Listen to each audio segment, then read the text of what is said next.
भाद्रपद के शुक्ल पक्ष की गणेश चतुर्थी के बाद ऋषि पंचमी का व्रत रखा जाता है।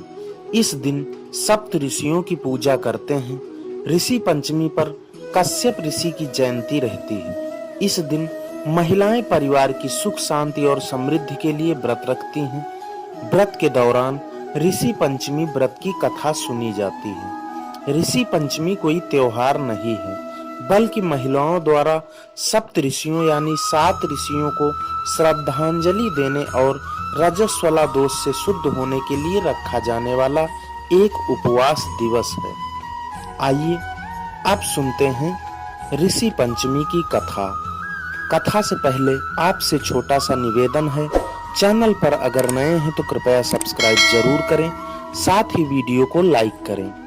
दोस्तों, एक समय राजा सिद्धार्थ धर्म का अर्थ जानने की इच्छा से ब्रह्मा जी के पास गए और उनके चरणों में शीश नवाकर बोले, हे आदिदेव, आप समस्त धर्मों के प्रवर्तक और गुण धर्मों को जानने वाले हैं। आपके श्रीमुख से धर्म चर्चा श्रवण कर मन को आत्मिक शांति मिलती है, भगवान के चरण कमलों में प्रीत बढ़ती है। वैसे तो आपने मुझे नाना प्रकार के व्रतों के बारे में उपदेश दिए हैं।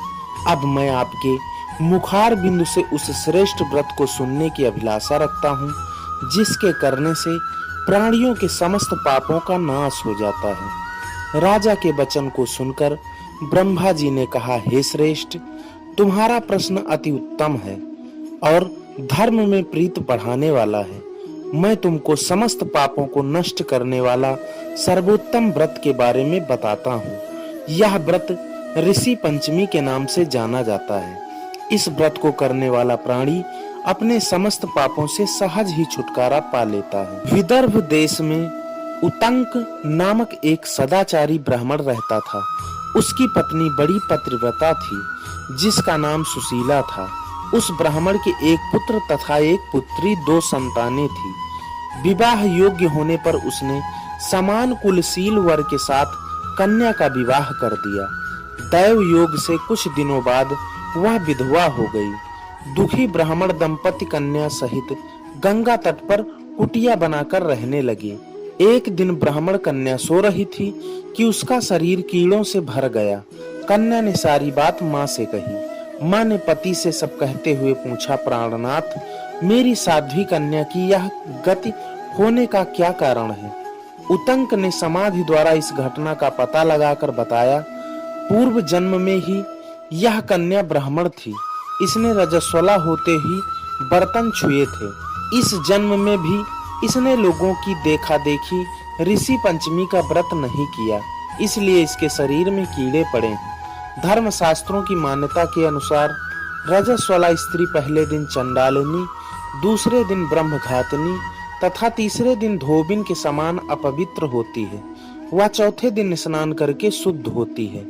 यदि यह शुद्ध मन से अब भी ऋषि पंचमी का व्रत करे तो इसके सारे दुख दूर हो जाएंगे और अगले जन्म में अटल सौभाग्य प्राप्त करेगी। पिता की आज्ञा से पुत्री ने विधि पूर्वक ऋषि पंचमी का व्रत एवं पूजन किया।